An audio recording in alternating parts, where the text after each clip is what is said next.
Hello everyone and welcome. It's been a while since I posted a painting video, not for lack of trying, mind you, and not for lack of progress. Let me tell you, what can I say? I've not been feeling very well lately, but I'm getting better, and it's also been a pretty hectic time around here.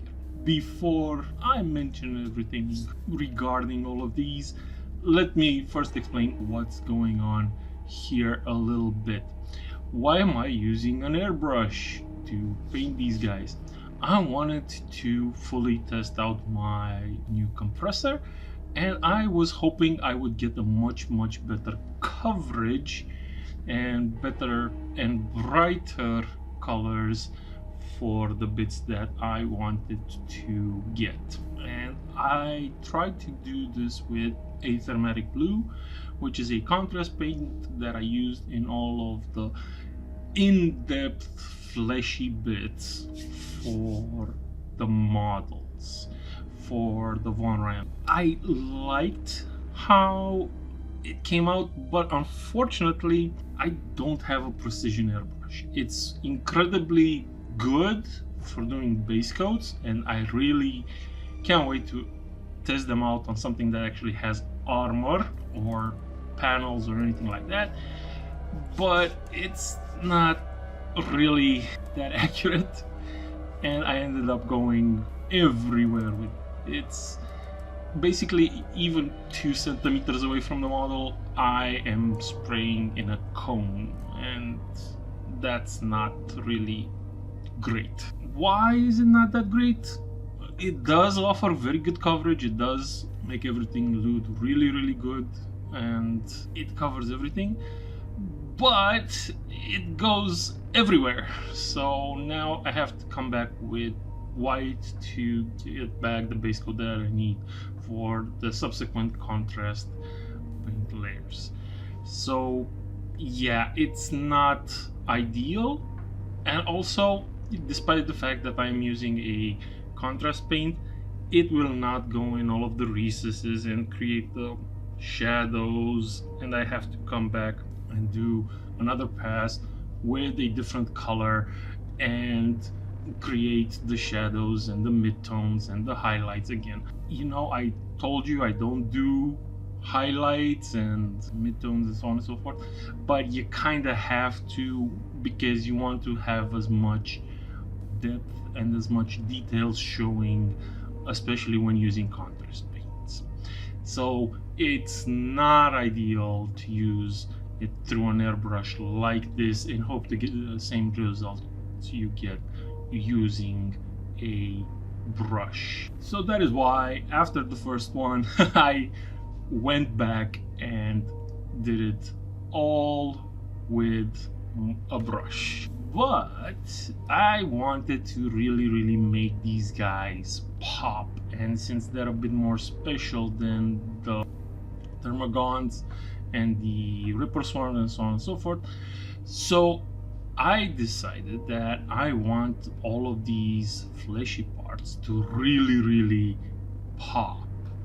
So I took a bit more Aethermatic Blue and I mixed it with Dragonov Nightshade, which is a wash, but it's also a bit darker of a wash.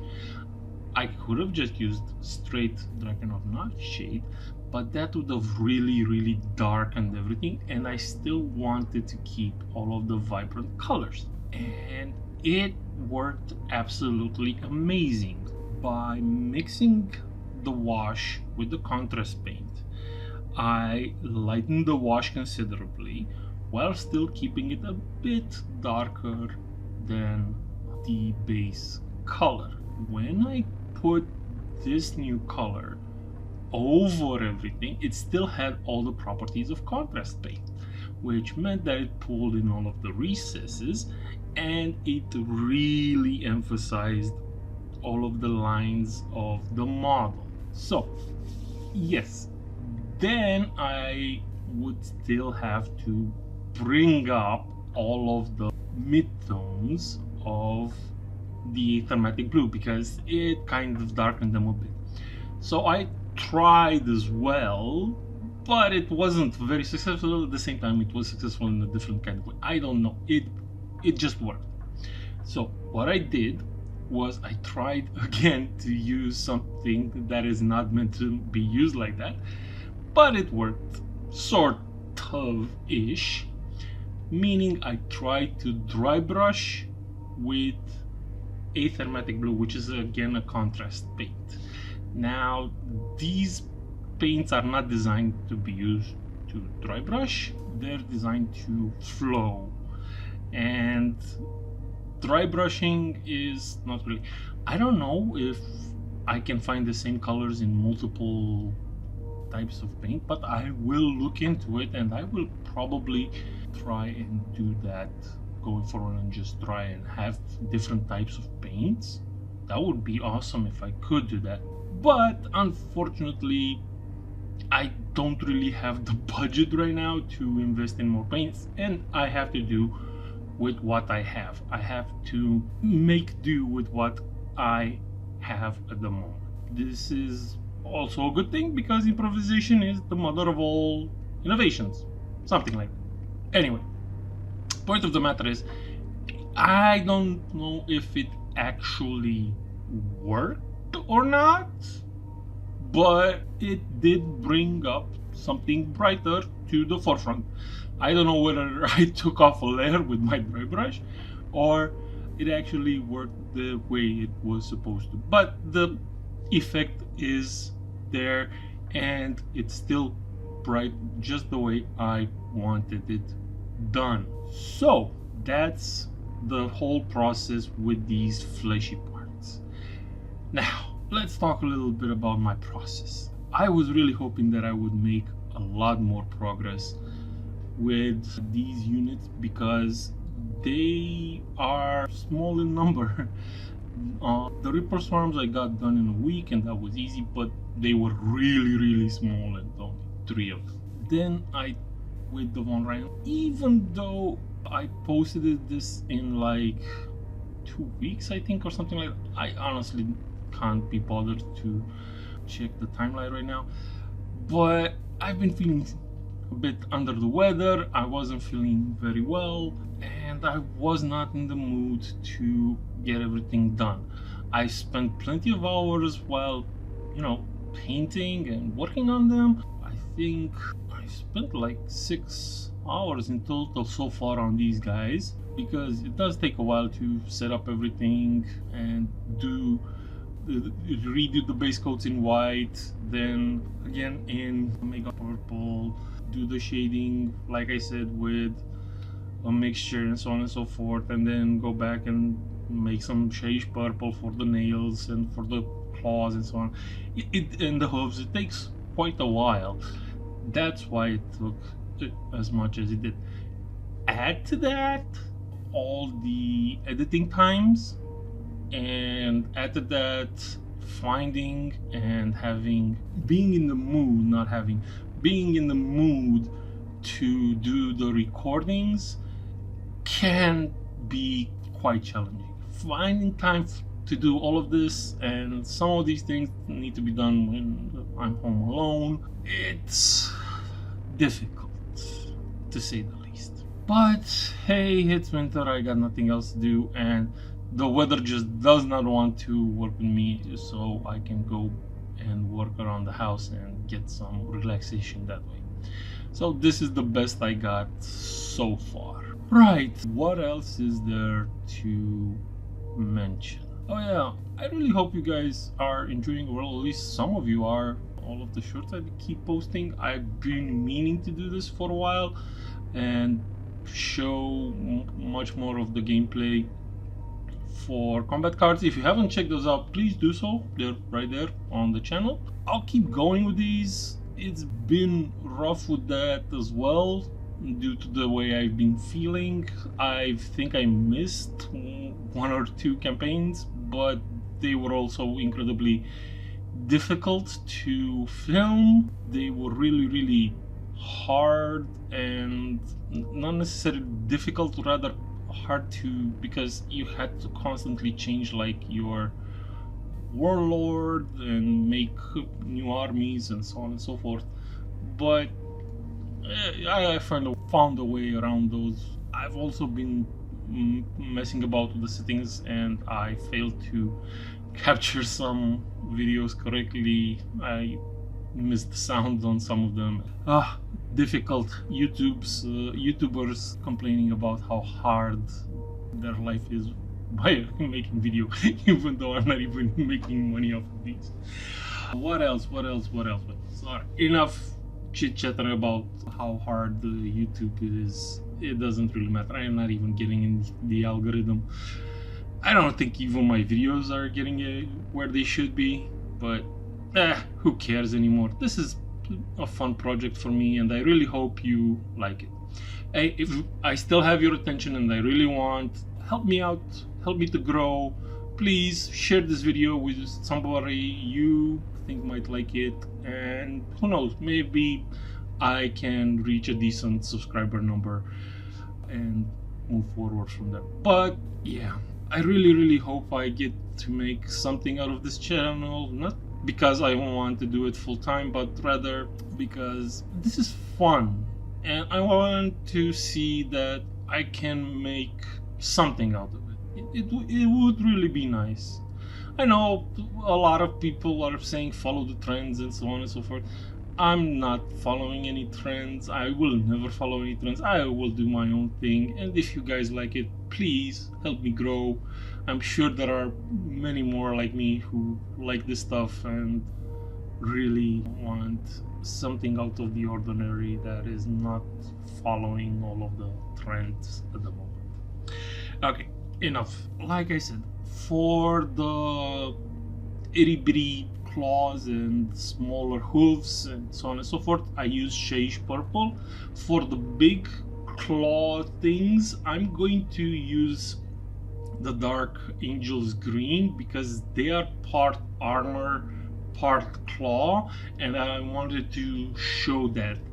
Maybe I'm thinking I might do a sort of transition between the Dark Angel's Green and the Shade Purple towards the edge of the claw. I think it might be interesting, but I don't really know how I'm going to make it because both those colors are relatively dark and it might just come out looking black, and it might be really weird, the transition in between. I also took the time to paint like the fine details in like the fleshy parts. There are some, like tiny claws, and I wanted those painted and differentiated as well, so I used a bit of Shade Purple on those as well, and they really look absolutely amazing. Now, I've seen that some people add like gore effects on their claws, and those effects do look quite awesome, I have to admit. I could give it a try, but I think I'm not gonna do it. I'm gonna keep them clean, and not because I can't, rather I don't want to mess with them right now because I want them to look and I want to be able to focus on all the details that I painted. That's my momentarily drive, so to speak, my thought process. I might change that later down the line, go the following years, but until then I'm going to keep it just like this. Maybe, I don't know, do this after some awesome campaigns. Maybe, I don't know. We'll see. I'll see what I can come up. Right, what else should I mention about these guys? Yeah, I've also, again, not tried to go over all of the base details, like the debris that they're standing on and so on and so forth. I will handle those as well. Definitely paint everything that needs to be painted, but like I said, all of the basing stuff is going to be handled later, and it's sort of like the final details on the models. Again, for the still, you know, chitinous body, fleshy body that is different from the Tyrannid blue, I went with Megas purple, and for these bigger models you can clearly much better see the difference between the Tyrannid fleshy parts, the soft tissues, and the harder bodies like things that I did with Megas purple, and it looks really well. All of those look absolutely amazing, and while I'm staring right now them with the white carapace, I can't wait to get to paint them with Dark Angels green and see the full range of colors. Now, I've noticed a little thing while I've been painting these is that the contrast colors are a bit more fragile in the short term while painting. They tend to chip more and to take the color off, especially on the pointy bits while holding them or dropping them and so on and so forth. I need to find a better way to protect them while I paint so that this doesn't happen. But this one should not be a problem going forward with the final one, because once all of the models have been properly painted, I'm going to make a huge session where I use my airbrush and put varnish all over the miniatures and make sure that everything is locked down and nothing will be chip the paint anymore. But until such time, I have to keep going back and forth and repaint every chip that has come off during the painting process. It's a bit difficult, but it's totally worth it. You can't leave it like showing you a white primer underneath. While we're coming up to the end of the video, so I would just like to thank you all for reaching this point, those of you that stuck around up until the end, and to once again kindly ask you to subscribe and like the video, and please share it with somebody who you think might like it. This is absolutely something that my very tiny channel needs, and I would be forever grateful. Thank you all again for watching. Can't wait to see you in the next one, and look forward to any of my other content, like the Warhammer Combat Cards videos or something else that I painted. And again, with all of the weather improving somewhat, hopefully soon, and we will get back to the DIY portion of this channel, and I will get to work something around the house. Hopefully this video is coming at the end of February, and hopefully by mid-March. I really hope the weather does improve and the temperature rises and I can go back to working on something around the house. Yeah, I really hope that works. Again, thank you all for sticking around until the very end, and I will see you in the next one.